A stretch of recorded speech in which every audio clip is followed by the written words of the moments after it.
tema da mensagem de hoje é o poder da esperança. Fala para quem está do seu lado: esperança é algo poderoso. Esperança é algo poderoso. Ressuscita casamentos, sonhos, ministérios. Faz alguém com pensamentos de morte voltar a ter projetos de futuro. Esperança faz alguém desanimado voltar a viver. A esperança tem um nome. A esperança, na verdade, é uma pessoa. O nome dele é Jesus, o autor e consumador da nossa fé. Ele é a esperança viva. E a Bíblia diz que há mais de 2000 anos atrás, a religião tentou matar a esperança. Na verdade, a religião matou a esperança. Porque a religião dos homens odeia tudo aquilo que não tem controle. A Bíblia diz que quando Jesus ressuscita Lázaro, seu amigo, os religiosos se reúnem de imediato, desesperados. Eles falam: a gente precisa parar essa revolução. A gente não vai ter mais controle se a gente não fizer nada. E a Bíblia fala que um dia a esperança foi crucificada, ela sangrou no madeiro. Mas a Bíblia também fala que ao terceiro dia ela ressuscitou. Tem um ditado popular que você já deve ter falado e ouvido várias vezes: a esperança é a última que morre. Na verdade, a esperança é a última que morre, mas há 2000 anos atrás ela morreu de fato. A Bíblia fala sobre 2 discípulos no caminho de Emaús, voltando sem esperança para casa. Jesus então caminha ao lado deles sem que eles percebam que é Jesus que está ali. E Jesus começa a perguntar para eles: por que vocês estão desanimados? Por que vocês estão voltando? Só para você entender, o caminho para Emaús, ele simbolizava um caminho de retrocesso. Ou seja, eles estão saindo do lugar da promessa, eles estão voltando. Eles estão retrocedendo, eles estão desanimados, talvez desesperançosos. Porque normalmente o que a gente faz quando algo que a gente espera não acontece é voltar a fazer o que a gente fazia. A Bíblia fala que quando Jesus morre, Pedro volta a pescar. A Bíblia fala que quando Jesus morre, esses homens voltam para Emaús. Então, o que a gente precisa entender é que não morreu só um homem, morreu o Messias, morreu a esperança viva. Homens caminhavam por horas, enfrentavam o sol do deserto para poder ouvi-lo falar. E naquela época, como o Espírito ainda não havia sido derramado sobre toda a carne, isso acontece a partir de Atos 2. Se você queria ser curado, você precisava ir geograficamente até o lugar onde Jesus estava. Você está comigo? Aquela mulher que fala: se eu apenas tocar na orla das vestes dele, certamente eu serei curado. Ela precisou mudar a geografia para acessar o poder de Deus. Alguém vai dizer: pastor, mas a Bíblia fala que aquele centurião fala que apenas uma ordem de Jesus era suficiente para que o servo fosse curado. De fato, mas ele precisou ir até Jesus para que Jesus ordenasse até o seu servo. Então, quando morre Jesus, morre uma esperança palpável. Você podia ouvi-lo falar, você podia vê-lo. Então entende, o contexto da morte de Jesus é um contexto em que morreu a esperança de um povo. Mas ao terceiro dia essa esperança volta a viver. E é isso uma das coisas mais poderosas da Bíblia. A Bíblia diz: o nosso choro pode durar uma noite, mas certamente a alegria vem pela manhã. Pastor, onde é que você quer chegar? Eu quero chegar num ponto simples. Talvez alguma expectativa na tua história tenha se frustrado nos últimos dias, mas eu quero dizer que esse não é o final da história. A morte fez parte da história de Jesus, mas não foi o final da história de Jesus. A morte fez parte da história de muitos heróis da fé, mas não é o final da história deles. Talvez algo tenha sido aos teus olhos cancelado, mas eu quero declarar que se é uma palavra de Deus, no máximo foi adiado. Ninguém pode desfalar o que Deus já falou a teu respeito. Ninguém pode desfazer o que Deus já fez sobre você. Ninguém pode cancelar as promessas que Deus já estabeleceu. Alguém está comigo aqui? Diga amém. Então qual é o desafio? Se o inferno não pode cancelar o que Deus estabeleceu, o desafio é manter o meu coração saudável enquanto eu espero.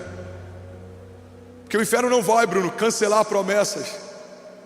O inferno não vai desfazer o que Deus falou, mas ele pode desanimar você enquanto espera.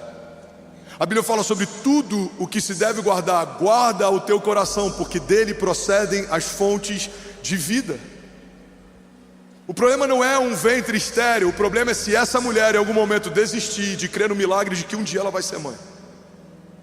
O problema não é uma empresa com balanço financeiro desfavorável. O problema é se você desacreditar na promessa que Deus te fez, independente do cenário que você está. O problema não é se inimigos se levantam, o problema é se o teu coração se abate diante deles.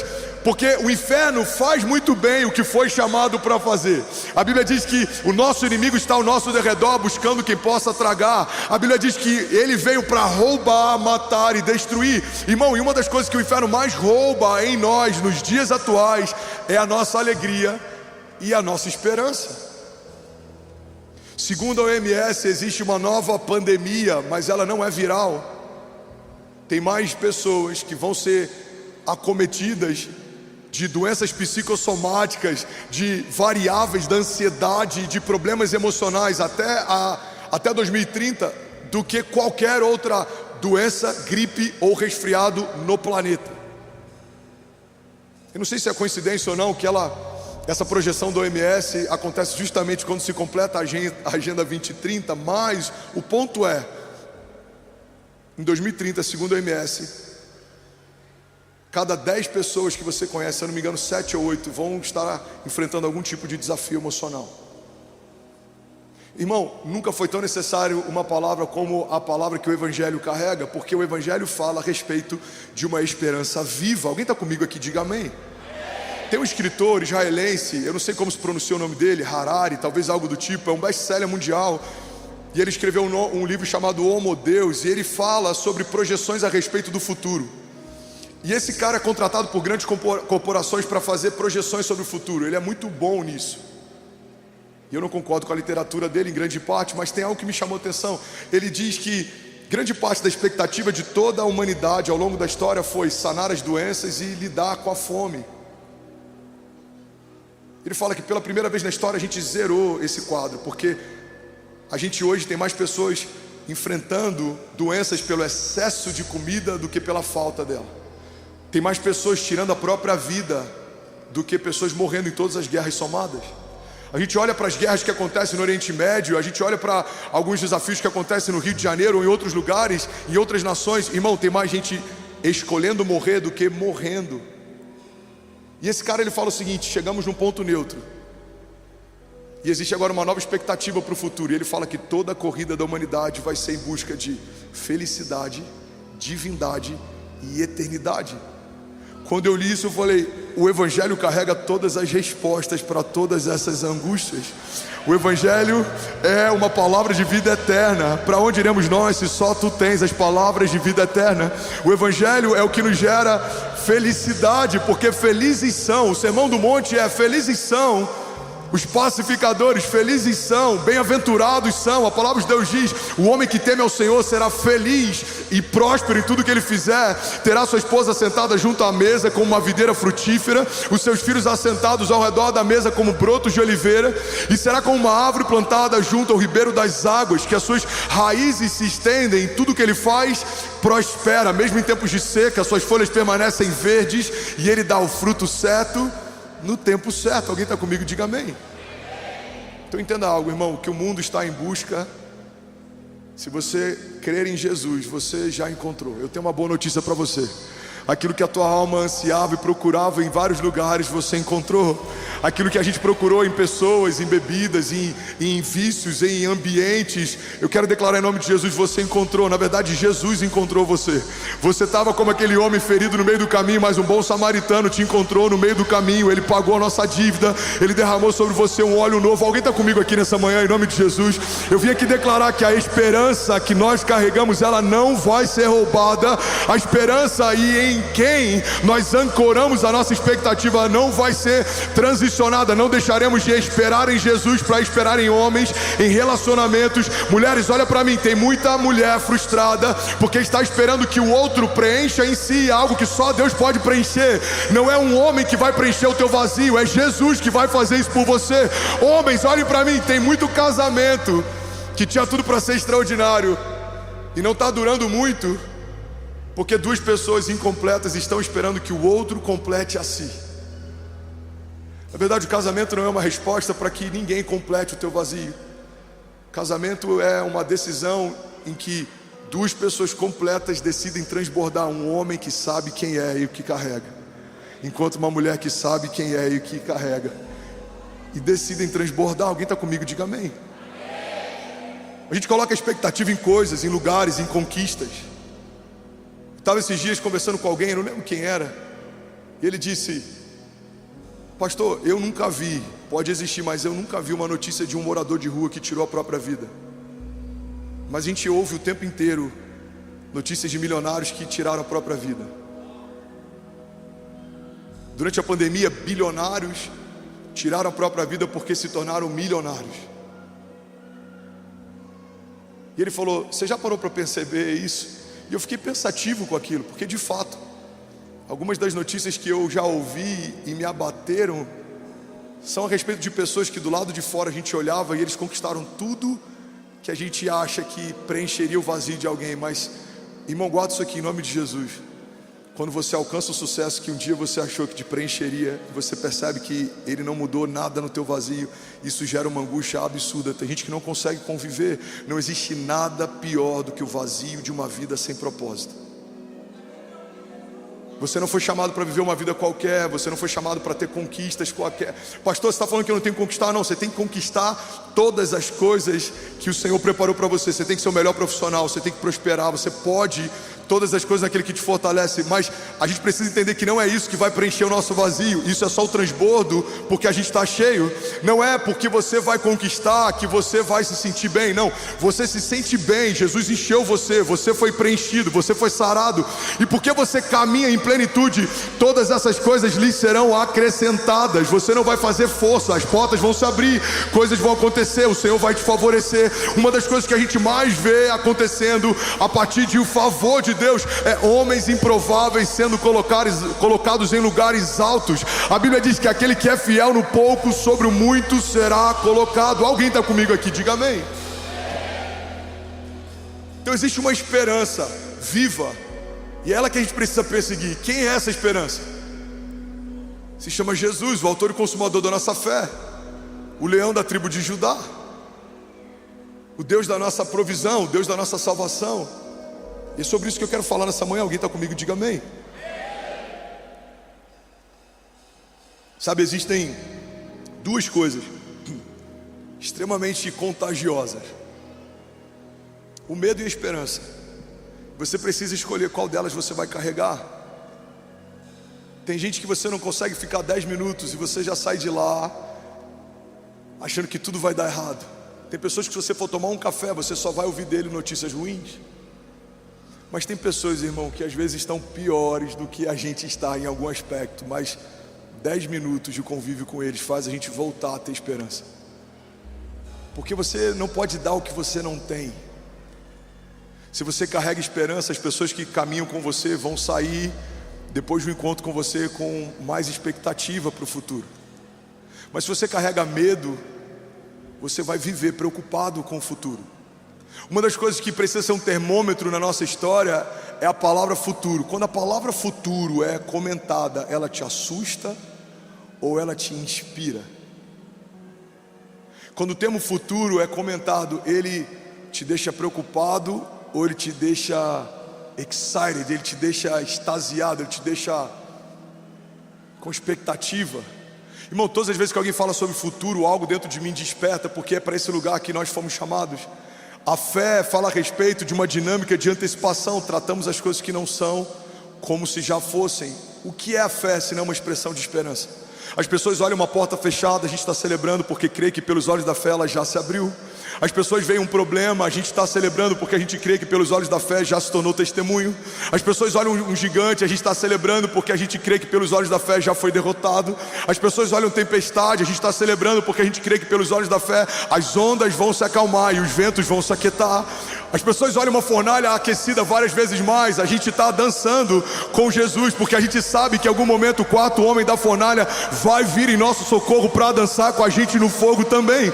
Talvez as pessoas estão olhando para você e eles estão dizendo: não vai dar, não vai acontecer, não vai se cumprir. Mas eu vim aqui nessa manhã declarar em nome de Jesus que aquilo que os seus olhos não viram, aquilo que os seus ouvidos não ouviram e aquilo que ainda não penetrou no teu coração, é isso que Deus tem preparado para aqueles que creem e caminham debaixo do seu propósito. Se os céus dizem que vai acontecer, nós cremos, no céu já aconteceu. Vamos, alguém comigo aqui nessa manhã? Aleluia. Você pode dar um brado de liberdade no seu lugar. Aleluia. Então você precisa escolher, irmão, olha para mim. Você precisa escolher o que você vai carregar. Tudo que um filho não precisa é de um pai medroso. Tudo que uma mulher não precisa é de um homem medroso. Tudo que a igreja não precisa é de um líder medroso. Tudo que a nação não precisa é de um governante medroso. Porque não é para esse lugar que a igreja foi chamada. A igreja não foi chamada para recuar e se esconder. A igreja foi chamada para avançar e conquistar. E a Bíblia diz que as portas do inferno não prevalecerão contra nós. De que lado você está? Quando os inimigos te cercam, quando a má notícia te encontra. Alguns estão reclamando porque o evento talvez termine 10 da noite. Eu já estou preocupado em como vai ser a logística quando a gente precisar alugar 2 estádios. Alguns estão preocupados como vai ser a economia ou como vai ser a política, dependendo de quem assumir a prefeitura. Eu já estou com expectativa para aquilo que Jesus prometeu para a cidade de São Paulo, para o Brasil e para as nações. Porque a nossa esperança não está ancorada em algo que é passageiro, não. A nossa esperança está ancorada numa palavra que ela transcende governos, homens, políticas. Não, a nossa esperança está guardada em Deus.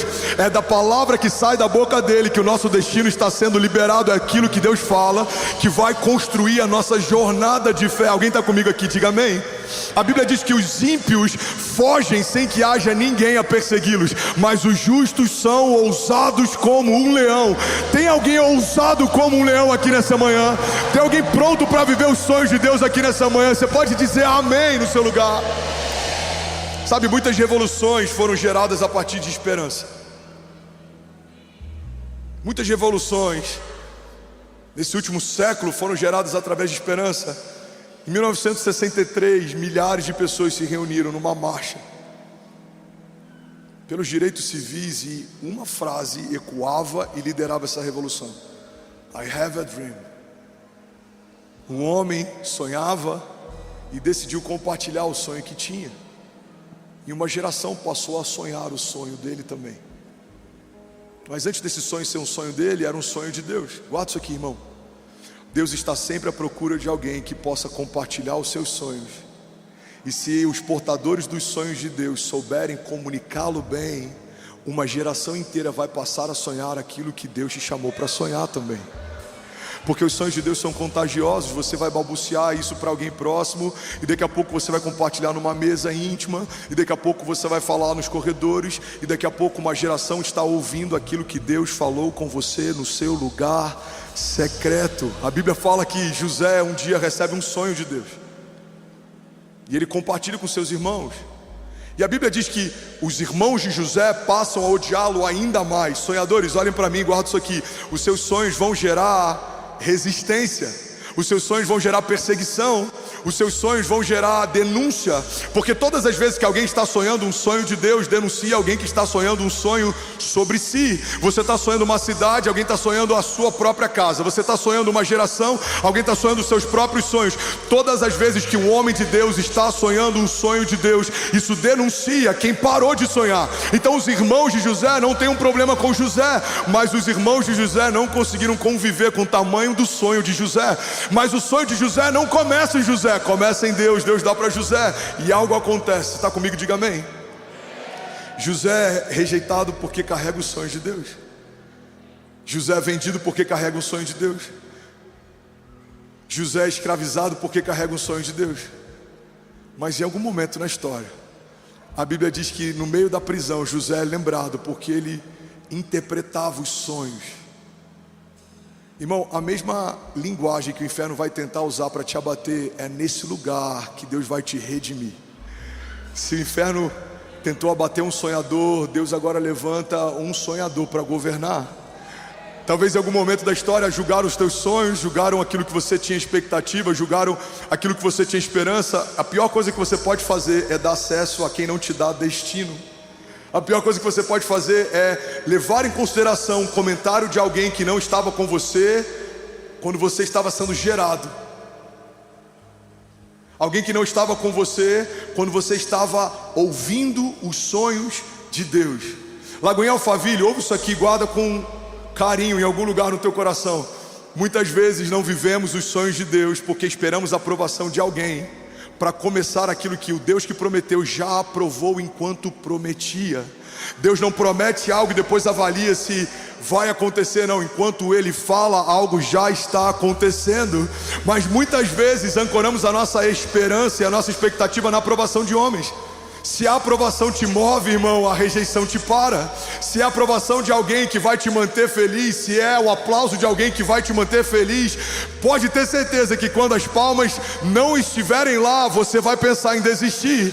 Mas não é sobre a aprovação. O momento ápice do ministério de Jesus acontece no momento de maior rejeição do seu ministério. A Bíblia diz que quando ele estava sendo crucificado, não havia uma multidão torcendo por ele ou celebrando o seu ministério, não. Aqueles que diziam ser os seus discípulos fugiram. Pedro, que estava ao seu lado, falou que não o conhecia. Havia choro, havia risada, havia humilhação. Tiraram sorte para ver quem ficava com as suas vestes. Um dos homens crucificados ao seu lado estava desdenhando dele até o último fôlego. Então entenda algo, irmão: enquanto está numa cruz se manifestando a redenção e o Filho de Deus está cumprindo uma promessa, a multidão está se dispersando e ninguém estava lá para ver. Por quê? Porque não é sobre popularidade, não é sobre quantos te aplaudem, não é sobre quantos concordam, é sobre quem te viu quando ninguém via. É sobre quem prometeu algo para você quando você não tinha valor. É fácil alguém querer entregar uma palavra profética para o Neymar, é fácil alguém querer entregar uma palavra profética, sei lá, para o Lewis Hamilton, é fácil. Agora, nem todo mundo tem o mesmo intuito de se aproximar e de ter você perto enquanto você é só uma promessa de Deus. É fácil se associar com quem está vivendo o cumprimento de uma promessa, mas é muito difícil acreditarmos em algumas pessoas enquanto são só promessas. Irmão, eu vou ser muito ousado em dizer que em alguns momentos, alguns dos sonhos de Deus para você vão ser tão fora do comum que vai ser difícil até para os seus pais acreditarem que de fato vai acontecer. Porque aquilo que Deus falou para você, Ele confiou a você. Não espere que ninguém concorde com o que você ouviu de Deus. Eles não estavam lá enquanto você ouvia. Não é obrigação de ninguém concordar com os sonhos que você carrega. Eles não estavam lá enquanto Deus te fazia sonhar. Pastor, minha família não apoia. Tá tudo bem. O irmão de Jesus chegou a questionar se de fato ele era o Messias. Ele escolheu 12 a dedo, um dos 12 o vendeu por algumas moedas de prata que nem conseguiu utilizar, se arrependeu, quis devolver, e os homens que pagaram pela traição não quiseram dinheiro de volta porque era maldito. Tá tudo bem se alguém te perseguiu, te traiu, tá tudo bem se nem todo mundo concorda, celebra, tá tudo bem. Você faz parte do rol dos heróis da fé. José foi vendido pelos próprios irmãos. Abraão teve que sair do meio da parentela para poder viver o seu destino profético. Daniel foi traído pelos homens que faziam parte da mesma corte e habitavam no mesmo palácio. Jesus foi vendido por um dos seus discípulos, e quando teve a oportunidade de receber misericórdia, o povo que ele curava nas ruas gritava: crucificam. Agora, não está tudo bem se você abrir mão da esperança que você carrega, porque ninguém vai poder sonhar por você. Uma das coisas que mais abate a nossa geração é o vitimismo. É a ideia de que alguém nos deve algo, é a ideia de que precisamos de apoio. Irmão, tem muita gente que abriu mão do ministério porque em algum momento o seu líder não sonhou com o ministério que ele carregava. Irmão, olha para mim, foi o teu líder que chamou você ou foi o próprio Deus que te chamou antes do teu líder existir? Tem gente desistindo do casamento por causa de uma briga ou por causa de algum desafio. Ei, irmão, olha para mim, aquilo que é precioso custa caro. Você precisa batalhar por isso. Você precisa manter acesa a chama e a esperança viva pela qual você foi chamado. Você não vai desistir do seu filho por causa de um problema qualquer. Por que você vai desistir de um sonho de Deus por conta de um primeiro gigante? Irmão, os gigantes têm um propósito. Eles são um passaporte para o próximo nível de Deus. Todas as vezes que Deus quis levantar um homem, antes Ele apresentou gigantes. Os gigantes estão afiando você, estão forjando o teu caráter, estão preparando os teus pés para que você não retroceda, para que você não desanime. Deus não vai confiar grandes planos a homens que não estão prontos para encarar os processos. Alguém está comigo aqui? Diga amém. Você está recebendo algo de Deus nessa manhã? Eu não vim massagear o teu ego nessa manhã, irmão. Eu vim aqui ativar a tua fé. A esperança viva que carregamos, precisamos protegê-la. A Bíblia fala, olha que poderoso isso, irmão, que se você tem um frasco de perfume caro e uma mosca cai nesse perfume, todo o perfume se perde. Alguém já leu essa passagem?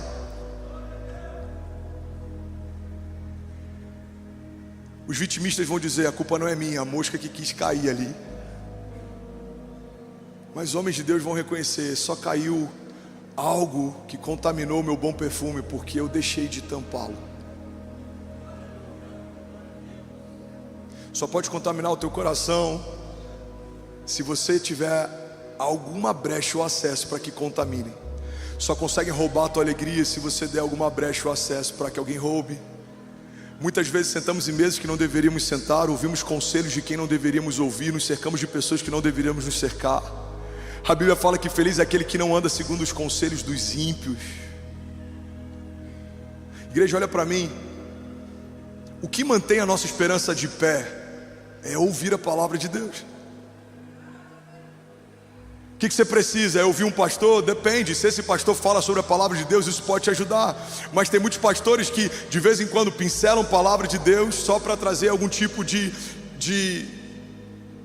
como é que eu vou dizer? Trazer um ar religioso para pregações que são muito mais palestras do que mensagens. Eu vim aqui para declarar em nome de Jesus: a esperança viva que você carrega tem um nome. Você não depende de homens, de líderes, de cenários. Você não depende de promessas políticas. Você não depende da economia, da geografia. Deus pode fazer com o homem mais simples, no lugar mais pobre, porque nunca foi sobre o lugar ou sobre o homem, sempre foi sobre o Deus que decidiu levantar alguém. Quando Deus decide levantar alguém, não há quem possa impedir o seu agir. A palavra de Deus diz: se Deus é por nós, quem será contra nós? Davi não foi lembrado nem pelo seu pai para ser chamado naquele dia em que a unção seria derramado sobre um dos seus filhos. O profeta chega para o pai de Davi e fala: são esses os filhos? Estão todos aqui? Não, tem um. Eu fico imaginando na cabeça dele, ele pensando: tem uma, com certeza não é quem você procura. Tem um pequeno franzino, está no meio das malhadas, ele está pastoreando as ovelhas. O profeta fala: manda chamar. E quando chega Davi, é esse a quem Deus escolheu ungir. É possível, irmão, Deus carregar sonhos para você que talvez nem os seus pais sonhariam. É possível Deus te chamar para viver coisas que talvez nem você te chamaria. Irmão, com muito temor eu falo: se eu fizesse parte do RH dos céus, jamais eu teria aprovado a minha ficha para estar no lugar onde eu estou. Fico imaginando a ficha: André Fernandes, pastor dessa igreja. Não é possível. Não, mas onde esse menino estava em 2000? Não tem como. Aqui, isso aqui não tem como, vai para repescagem. Se você fosse líder do RH do céu, você não teria chancelado as promessas que Deus te fez. Mas por que Deus promete coisas tão grandes para homens tão falhos? Porque não tem a ver sobre você, tem a ver sobre a promessa que você carrega.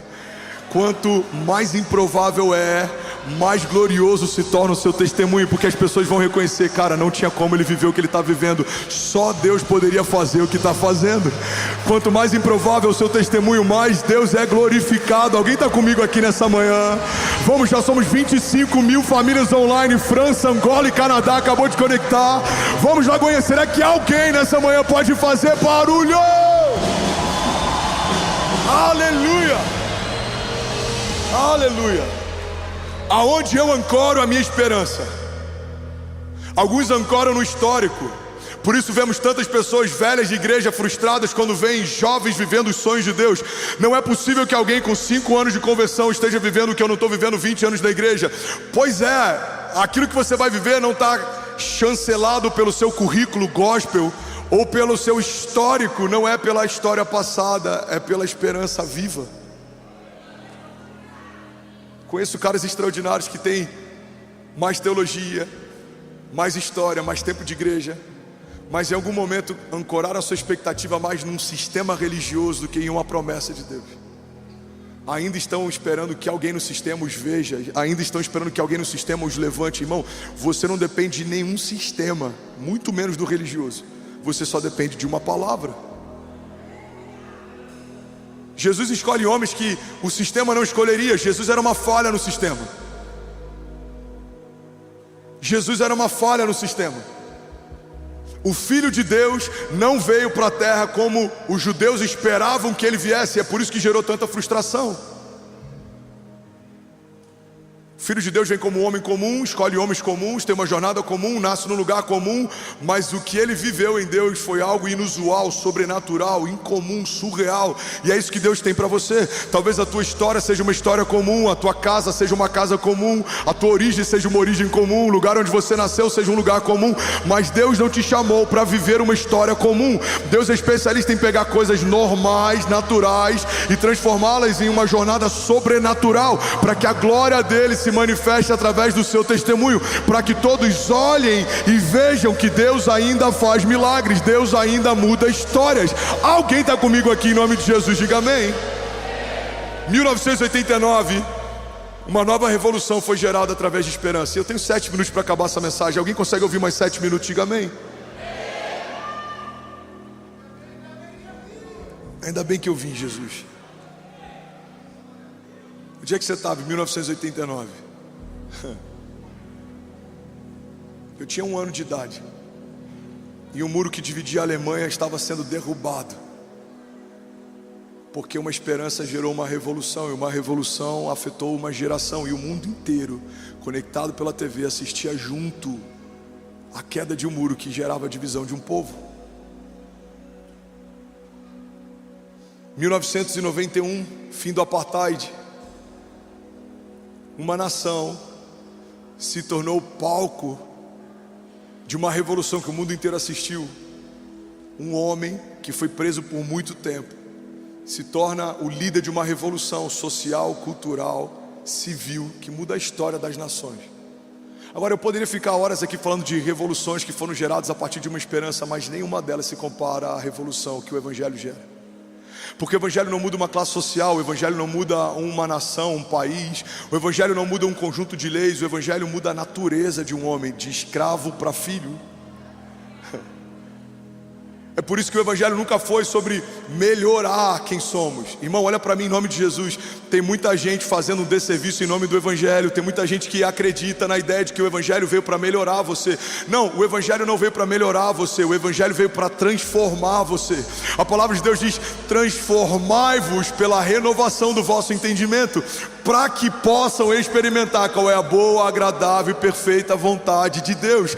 O Evangelho não veio para melhorar você. Você sabe o que melhora você? A academia melhora você, um bom coach melhora você, uma boa faculdade melhora você, algum tipo de capacitação melhora você. Você era assim, agora está melhor. Mas o Evangelho veio para transformar você. Você era de um jeito, agora não é mais. Você era uma pessoa, agora não é mais. Irmão, uma das coisas que precisamos perseguir à medida que caminhamos com Deus é a seguinte frase de alguns amigos que te conheciam no passado: você está irreconhecível. E aí você vai dizer: sim, eu estou irreconhecível, porque morreu quem eu era e nasceu quem Deus sempre quis que eu fosse. Veja, Deus está fazendo uma coisa nova. Aleluia, aleluia. Vamos agora em alguém comigo aqui, diga amém. Nunca foi sobre revolução social, nunca foi sobre caridade, nunca foi sobre sistema religioso. Tem gente que tem objeção com a nossa igreja porque a gente toca muito influenciador e muita gente rica. Minha pergunta é: em que momento o Evangelho é só para quem é anônimo? Em que momento o Evangelho é só para quem é pobre? O Evangelho não é uma resposta para quem não tem recurso. O Evangelho é uma esperança para toda a criatura. Uma igreja em Alphaville é tão importante como uma igreja na África, como é tão importante como uma igreja em São Paulo, ou no Rio, ou em Moçambique, ou em qualquer outro lugar, porque não somos um braço de caridade de um sistema religioso. Somos uma agência no céu, na terra. Nós somos aqueles que libertam cativos, curam enfermos e carregamos uma esperança viva. Alguém está comigo aqui? Diga: eu creio que a igreja de Jesus carrega uma esperança viva. E a nossa história, diga, o nosso testemunho vai inspirar quem nos cerca. Diga: pelas ruas da cidade, uma nova canção vai ser cantada, e as pessoas dirão que o Senhor é bom e a sua misericórdia dura para sempre. Sabe, existe um estudo que diz que 3% da população mundial constrói cultura, 97% da população global consome cultura. Estamos vivendo um fenômeno aqui na nossa igreja. A gente está afetando quem constrói cultura, quem consome cultura, e agora a gente precisa dar um destino para cada uma dessas pessoas. Precisamos trazer o entendimento de que a esperança que Jesus te chamou para carregar não é uma expectativa de que o Evangelho vai tornar a tua vida melhor. Não é sobre isso, é muito além disso. Paulo disse: a nossa esperança é só para esses dias. De todos os homens somos os mais miseráveis dentre eles. A igreja não é um banco do céu para você tomar um empréstimo quando está mal. A igreja não é uma farmácia para você pegar um remédio na prateleira quando está doente. Não, essas coisas nos serão acrescentadas. A igreja fala sobre um lugar de encontro. A igreja fala sobre um Deus que te amou de tal maneira que aceitou a ideia de abrir mão do seu único filho por um tempo, mas não aceitou a ideia de abrir mão de você para sempre. A igreja está ancorada em João 3,16. Deus amou o mundo de tal maneira que entregou o seu único filho, para que todo aquele que nele crê não pereça, mas seja salvo. O Evangelho é a esperança de Deus para toda a criação. Quem está comigo, diga amém. Romanos 12:12, não se amoldem ao padrão desse mundo, mas transformem-se pela renovação da sua mente, para que sejam capazes de experimentar e comprovar a boa, agradável e perfeita vontade de Deus. Hebreus 10:23, apeguemo-nos com firmeza à esperança que professamos, pois aquele que prometeu é fiel para cumprir. Romanos 12:12 diz: alegrem-se na esperança, sejam pacientes na tribulação e perseverem na oração. Salmos 39:7 diz: mas agora, Senhor, em quem hei de esperar? E logo em seguida o salmista diz: a minha esperança está em ti. Alguém pode dizer glória a Deus por isso? A banda pode subir para parecer que a gente está terminando. Sobe aqui, lindão. Ainda bem que eu vim, Jesus. Eu preciso compartilhar algo aqui. Eu estou assustado com como a igreja está lotada, como tem gente de pé num dia chuvoso em que a gente começa o terceiro culto diante de Jesus. Metade de mim está aqui conectado com a mensagem, a outra metade está com vontade de chorar pela fidelidade de Deus em todas as suas promessas. O Senhor é bom e a sua misericórdia dura para sempre. Ele é fiel em todas as suas promessas. Ele não rejeita um coração quebrantado. Se cremos que aquilo que Ele prometeu é verdade, certamente viveremos cada uma das suas promessas. Alguém crê nisso aqui? Diga amém. Agora entende algo, irmão.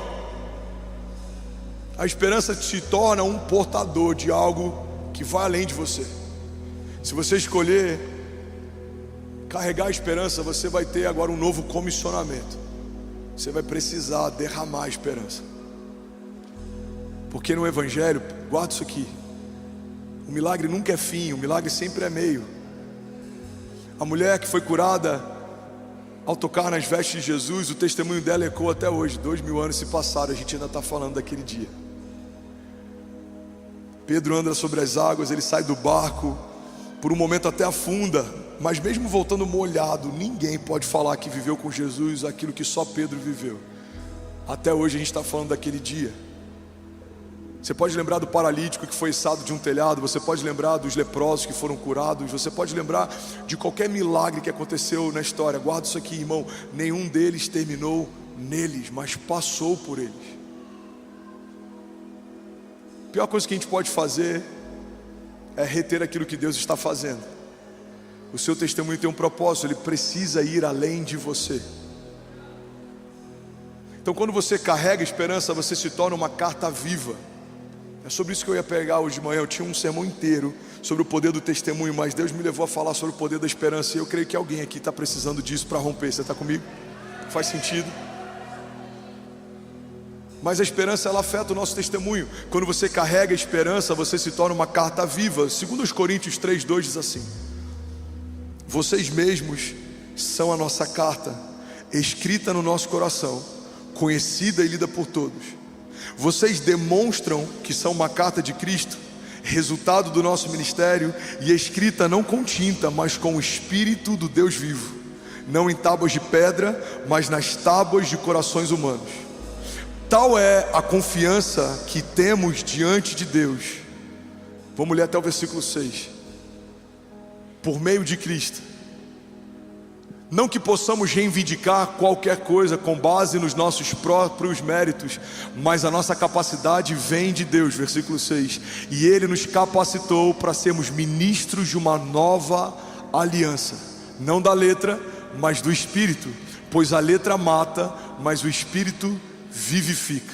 Pega isso aqui, irmão. Paulo está dizendo: vocês receberam o Espírito, e agora a carta que vocês se tornaram está sendo escrita não com tinta, mas pelo próprio Espírito de Deus, e ela vai ser conhecida e lida por todos. Vocês receberam o ministério pelo qual aqueles que não criam vão passar a crer, aqueles que não sabiam vão passar a saber, aqueles que não acreditavam vão passar a acreditar. Por quê? Porque você se tornou uma carta passeando pelas ruas da cidade. Eu não sei você, mas eu nunca recebi uma carta, sei lá, da Enel. Eu acho que a Enel não era uma boa carta para a gente receber aqui em São Paulo ultimamente, mas eu nunca recebi uma carta da Enel e ela falou para mim: Fernandes, você tem até o dia tal para pagar e a sua conta está no valor de tanto. Alguém recebeu uma carta que fala? Alguém já recebeu uma carta de amor e quando você abriu ela falou para você tudo que estava escrito? Alguém já viveu isso, sim ou não? Por um princípio básico, cartas não falam. Cartas precisam ser lidas. Se eu não me engano, é John Stott que diz: o motivo pelo qual o nosso evangelismo fracassa muitas vezes é porque não parecemos com Cristo que professamos. Os seus filhos não vão amar a igreja porque você pede para que eles amem. Os seus filhos só vão amar a igreja se eles perceberem que você ama. Se você ainda acha que o Kids é um depósito de criança, um lugar onde você deixa o seu filho só para não ter dor de cabeça, você não entendeu nada. O Kids é um lugar onde os seus filhos ouvem sobre Jesus, mas o Jesus que eles vão conhecer é o Jesus que está na sua casa. Não dá para esperar que os nossos filhos amem a igreja quando o nosso assunto no domingo, na volta do culto, é falar mal da igreja. Não dá para esperar que os nossos filhos sejam submissos à autoridade se o que eles nos vêm fazendo é falando mal das nossas autoridades. Não dá para esperar que os nossos filhos sejam voluntários, servos, se eles nunca nos viram servindo. Você está comigo? O poder do testemunho excede aquilo que a gente fala. Não lembro de quem é essa citação, mas ele diz: os seus atos estão falando tão alto que eu não consigo ouvir a sua voz. Paulo está dizendo: você é uma carta viva. As pessoas não vão ouvir o que você fala, mas elas estão lendo você. As pessoas estão lendo você. Isso não tem que se tornar um peso para a igreja, isso tem que se tornar um deleite. Por quê? Porque a sua história vai apresentar Jesus para alguém que ainda não conhece. A sua jornada de descoberta com Deus vai inspirar pessoas que ainda estão descobrindo. Irmão, guarda isso aqui. Você não tem que encarar o testemunho como um peso, você tem que encarar isso como um deleite. A tua história vai ser tão poderosa em Deus que pessoas vão olhar para você e vão conhecer Jesus conhecendo a tua história. A Bíblia fala que aquela mulher que sangrava há anos, ela falava para si: se eu apenas tocar na orla das vestes de Jesus, certamente eu serei sarada. E a Bíblia diz que ela se aproxima no meio da multidão e ela encosta nas vestes de Jesus e ela recebe cura. Mas a Bíblia não fala que ela tocou Jesus, a Bíblia fala que ela tocou algo que tocava Jesus. E esse é o poder do testemunho. Talvez alguém na tua família ainda não tenha um encontro com Jesus, mas ele pode encontrar Jesus encontrando você.